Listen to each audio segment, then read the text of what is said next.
November 21ஆம் திகதி 10வது பாராளுமன்றத்தின் முதல் அமர்வு. ஆட்பதிவு திணைக்களத்தின் சேவைகள் அனைத்தும் நாளைய தினம் ரத்து. 17 வருடங்களின் பின்னர் மீண்டும் ஆணையிரவு சோதனை சாவடி திறப்பு. நடிகர் விஜயின் புதிய படத்தில் கன்னட நடிகர் சிவராஜ்குமார். அடுத்த ஆண்டுக்கான சாம்பியன்ஸ் டிராபி கிண்ணத்தில் இருந்து விலக பாகிஸ்தான் தீர்மானம்.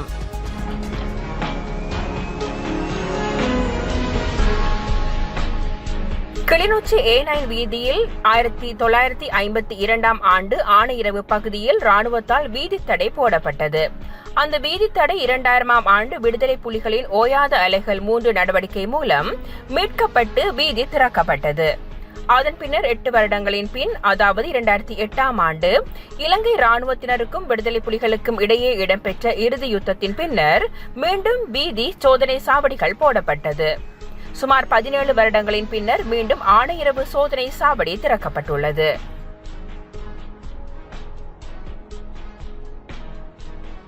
நாளைய தினம் ஆட்பதிவு திணைக்களத்தின் ஒருநாள் சேவை உட்பட அனைத்து பொது சேவைகளும் இயங்காதென்று திணைக்களம் அறிக்கை ஒன்றை வெளியிட்டு தெரிவித்துள்ளது.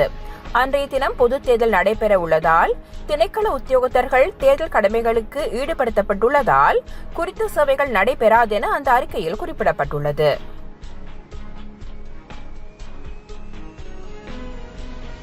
பாராளுமன்ற பொது தேர்தலுக்கான சகல நடவடிக்கைகளும் பூர்த்தி செய்யப்பட்டதாக யாழ்ப்பாண மாவட்ட அரசாங்க அதிபரும் தெரிவத்தாட்சி அலுவலருமான மருதலிங்கம் பிரதீபன் ஊடகங்களுக்கு தெரிவித்துள்ளார். நடைபெறவுள்ள பாராளுமன்ற தேர்தல் தொடர்பான அனைத்து ஏற்பாடுகளும் யாழ்ப்பாண மாவட்டத்திலே பூர்த்தி செய்யப்பட்டிருக்கின்றது. அந்த வகையிலே இம்முறை யாழ்ப்பாண மாவட்டத்திலே பதிவு செய்யப்பட்ட வாக்காளர்களாக 4,92,280 பேர் காணப்படுகின்றார்கள். அதே வேளையிலே கிளிநொச்சி நிர்வாக மாவட்டத்திலே 1,09,007 பேர் பதிவு செய்யப்பட்ட வாக்காளர்களாக காணப்படுகின்றார்கள். யாழ்ப்பாண தேர்தல் தொகுதியிலே 5,93,187 பதிவு செய்யப்பட்ட வாக்காளர்கள் இம்முறை தேர்தலிலே வாக்களிக்க இருக்கின்றார்கள். அதேபோல யாழ்ப்பாணம் மாவட்டத்திலே 511 வாக்களிப்பு நிலையங்களிலே தேர்தல் செயற்பாடுகள் மேற்கொள்ளப்பட இருக்கின்றது. கிளிநொச்சி மாவட்டத்திலே 108 வாக்களிப்பு நிலையங்களிலே தேர்தல் செயற்பாடுகள் மேற்கொள்ளப்பட்டு மொத்தமாக யாழ்ப்பாண தேர்தல் தொகுதியிலே 619 வாக்களிப்பு நிலையங்கள் காணப்படுகின்றது. இதே வேளையிலே நடந்து முடிந்த தேர்தல் செயற்பாடுகளிலே தபால் மூல வாக்களிப்பு தொடர்பாக யாழ்ப்பாணம் கிளிநொச்சி மாவட்டங்களை ஒன்றிணைத்ததாக 25,579 வாக்குகள் இதுவரையிலே தபால் மூல வாக்குகள் அளிக்கப்பட்டிருக்கின்றது. ஆளணி தொடர்பான பயிற்சிகள் எங்களுடைய மாவட்டத்தில் இருக்கின்ற தேர்தல் தொடர்பான கடமையாற்றுகின்ற அனைத்து உத்தியோகத்தர்களுக்கும் வழங்கப்பட்டிருக்கின்றது. இதுவரையிலே அனைத்து உத்தியோகத்தர்களுக்குமாக 8,577 உத்தியோகத்தர்கள் இந்த பயிற்சியிலே ஈடுபட்டிருக்கின்றார்கள். தேர்தல் கடமைகளுக்காக இணைக்கப்பட்டிருக்கின்ற இந்த உத்தியோகத்தர்கள் தங்களுடைய பெற்றுக்கொள்ளப்பட்ட பயிற்சியின் மூலம் எங்களுடைய மாவட்டத்திலே தேர்தல் செயற்பாடுகளை மிகவும் வினைத்திறனாக மேற்கொள்வார்கள் என்று எதிர்பார்க்கப்படுகின்றது.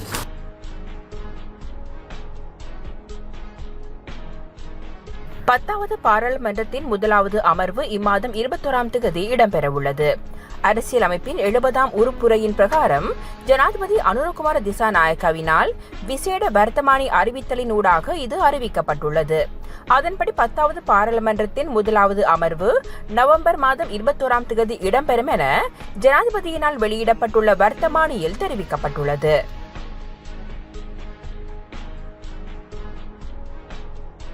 பொது தேர்தலுக்கான வாக்குப்பெட்டிகள் மற்றும் அனைத்து எழுது பொருட்களும் இன்றைய நாள் முழுவதும் விநியோகிக்கப்படும் என தேர்தல்கள் ஆணைக்குழு தெரிவித்துள்ளது. காலை 7 மணி முதல் மாலை 4 மணி வரை இந்த நடவடிக்கைகள் இடம்பெறும் என தேர்தல் ஆணைக்குழுவின் ஆணையாளர் நாயகம் சமன் ஸ்ரீரத்நாயக்க தெரிவித்துள்ளார். நாளை இடம்பெறவுள்ள பாராளுமன்ற தேர்தலுக்காக 13,314 வாக்குச்சாவடிகளுக்கு அனுப்பப்பட வேண்டிய அனைத்து வாக்குப்பட்டிகள், வாக்குச்சீட்டுகள் மற்றும் அனைத்து எழுது பொருட்களும் இன்று நாட்டில் அமைக்கப்பட்டுள்ள 49 வளாகங்களுக்கும் விநியோகிக்கப்பட உள்ளது.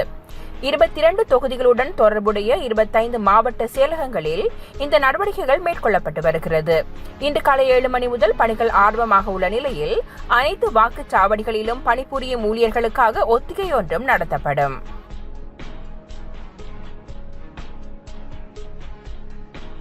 லிந்துல போலீஸ் பிரிவுக்குட்பட்ட தலவாக்கலை எல்ஜிஎன் பிரதான வீதியில் ஊவாக்கல பகுதியில் முச்சக்கர வண்டியும் இலங்கை போக்குவரத்து சபைக்கு சொந்தமான பஸ்ஸும் நேருக்கு நேர் மோதி விபத்துக்குள்ளானது.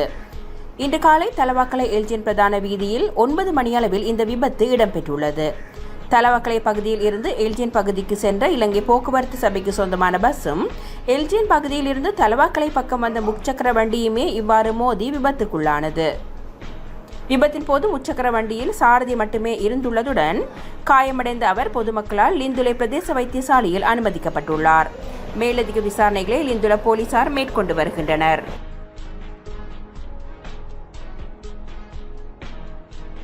பொது தேர்தலுக்காக நுவரெலியா மாவட்டத்தில் அனைத்து நடவடிக்கைகளும் தயாராக உள்ளதாக மாவட்ட தேர்தல் தெரிவட்டாட்சி அலுவலரும் நுவரெலியா மாவட்ட அரசு அதிபருமான நந்தன கலபட தெரிவித்துள்ளார்.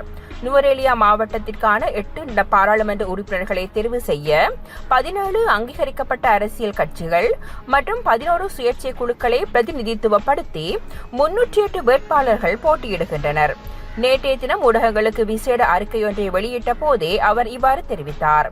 நுவரெலியா மாவட்டத்தில் 534 வாக்களிப்பு நிலையங்கள் அமைக்கப்பட உள்ளது.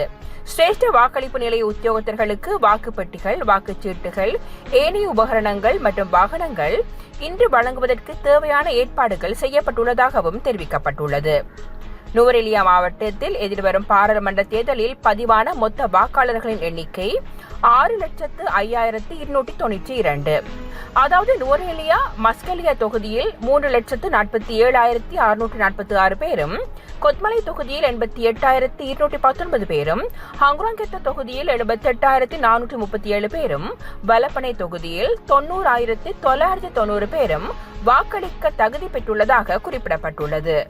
2024 පාර්ලිමේන්තු මහමැතිවරණය වෙනුවෙන් නුවර දිස්ත්‍රික්කයේ ලියාපදිංචි සමුදායකින් 6,52,292ක් ඡන්ද මධ්‍යස්ථාන 534කදී ඡන්දය ප්‍රකාශ කර තිබීමටයි හෙට දිනේදී නුවරඑළිය නගර සභා පරිශ්‍රයේදී ජ්‍යෙෂ්ඨ ඡන්ද ස්ථානාධිපතිතුමන් වෙත වාහන ලබා දීම සිදු වෙනවා. ඉන් අනතුරුව ප්‍රධාන නිකුත් කිරීමේ මධ්‍යස්ථානය වෙන ගාමිණී ජාතික පාසලේදී ඡන්ද පෙට්ටි ඡන්ද පත්‍රිකා ඇතුළු අනෙකුත් උපකරණ ජ්‍යෙෂ්ඨ ඡන්ද ස්ථානාධිපතිතුමන්ට ලබා දෙනවා. ඉන් අනතුරුව පොලිස් ආරක්ෂාව යටතේ මෙම නිලධාරීන්ට තමන්ගේ ඡන්ද මධ්‍යස්ථාන කරා ගමන් කිරීමේ හැකියාව තියෙනවා.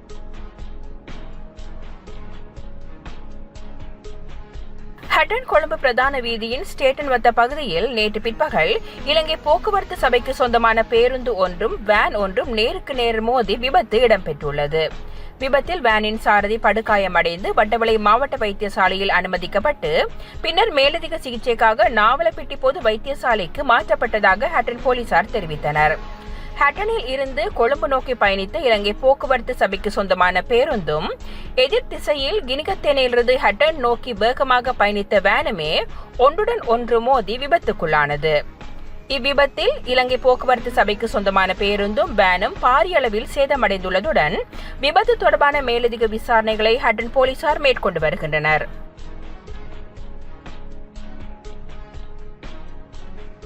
தேர்தல் கடமைகளுக்காக நியமிக்கப்பட்டுள்ள அனைத்து அதிகாரிகளும் அந்த நியமனங்களை மாற்றவோ அல்லது ரத்து செய்யவோ முடியாதெனவும், தேர்தல் கடமைக்கு சமூகம் அளிக்காதது தண்டனைக்குரிய குற்றமாகும் எனவும் தேர்தல்கள் ஆணைக்குழுவின் தலைவர் RMAL ரத்நாயக்க தெரிவித்துள்ளார். அரசாங்க தகவல் திணைக்களத்தில் நேற்று நடைபெற்ற பொது தேர்தல் தொடர்பில் அறிவிக்கும் விசேட செய்தியாளர் மாநாட்டில் கலந்து கொண்டு உரையாற்றும் போதே அவர் இவ்வாறு தெரிவித்தார்.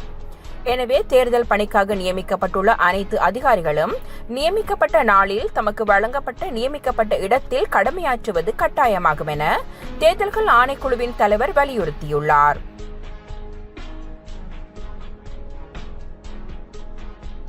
பிரபல யூடியூபரும் சர்ச்சைகளுக்கு பெயர் பெற்றவருமான TTF வாசன் தமிழ் திரையுலகில் கதாநாயகனாக அறிமுகமாக இருந்த திரைப்படம் மஞ்சள் வீரன்.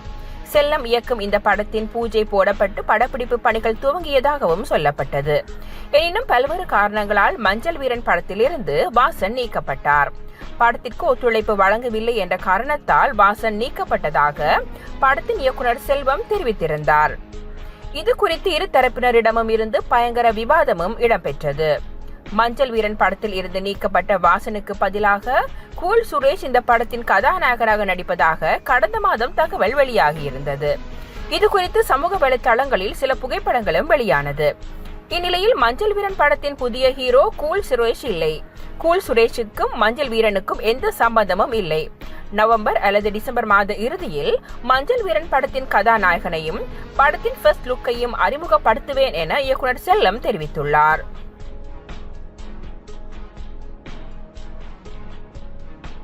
நடிகர் விஜய் தமிழ் சினிமாவில் ரசிகர்களால் கொண்டாடப்படும் முன்னணி நடிகர்களில் ஒருவர்.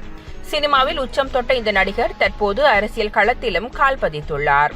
2026ஆம் ஆண்டு தேர்தலை இலக்காக வைத்து தனது கட்சியை தொடங்கியுள்ள விஜய் சமீபத்தில் நடத்திய பிரம்மாண்ட மாநாடு மிகப்பெரிய பேசு பொருளானது. கடைசியாக விஜய் நடிப்பில் வெளியான தி காட் திரைப்படம் சக்கை போட்டு வசூல் ரீதியாகவும் வெற்றி பெற்றது. அதையடுத்து வினோத் இயக்கத்தில் தற்போது விஜய் நடித்து வரும் படம் தளபதி 69. இதுவே சினிமாவில் விஜய் கடைசியாக நடிக்கும் படம். படத்தில் விஜயுடன் பூஜா ஹெக்டே, பாபி தியோல் மற்றும் பலர் களமிறங்கியுள்ளனர். அனிருத் இசையமைக்க உள்ள இந்த படத்தை KVN நிறுவனம் தயாரிக்கிறது.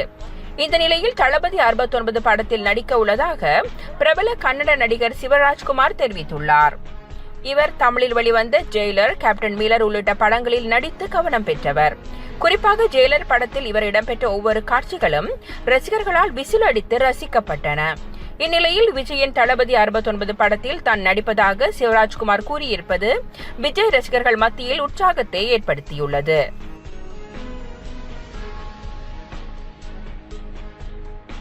சாம்பியன்ஸ் டிராபி கிரிக்கெட் தொடர் பாகிஸ்தானில் இருந்து தென் ஆப்பிரிக்காவுக்கு இடம் மாற்றப்பட வாய்ப்புள்ளதால் தொடரில் இருந்து விலக பாகிஸ்தான் கிரிக்கெட் வாரியம் முடிவு செய்துள்ளதாக தகவல் வெளியாகியுள்ளது. இந்நிலையில் அடுத்த ஆண்டுக்கான சாம்பியன்ஸ் டிராபி கிரிக்கெட் தொடர் பாகிஸ்தானில் நடைபெற உள்ளது. பாதுகாப்பு காரணங்களுக்காக பாகிஸ்தானுக்கு செல்வதில்லை என்ற முடிவில் BCCI இருக்கும் நிலையில் இது குறித்து ICC மூலம் பாகிஸ்தான் கிரிக்கெட் வாரியத்துக்கு தெரிவிக்கப்பட்டது. மேலும் இந்திய அணி பங்கேற்கும் போட்டிகள் இறுதிப் போட்டி வேறு நாட்டுக்கு மாற்ற வேண்டும் என்றும் தெரிவிக்கப்பட்டது. இதை ஏற்க மறுத்த பாகிஸ்தான் கிரிக்கெட் வாரியம் இந்திய அணி வரவில்லை என்றாலும் தொடரை நடத்த பாகிஸ்தான் உறுதியாக உள்ளது என்று தெரிவித்துள்ளது. இந்நிலையில் சாம்பியன்ஸ் டிராபி தொடரையும் தென் ஆப்பிரிக்காவுக்கு மாற்ற ICC திட்டமுள்ளதால் அதிர்ச்சி அடைந்துள்ள பாகிஸ்தான் கிரிக்கெட் வாரியம் தொடரில் இருந்து விலக முடிவு செய்துள்ளதாகவும் கூறப்படுகிறது.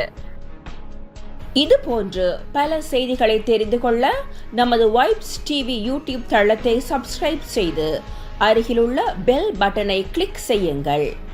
மேலும் பல செய்திகளை அறிந்து கொள்ள www.vaibznews.com, vibesnews.com என்ற இணையதளத்தை பார்வையிடுங்கள்.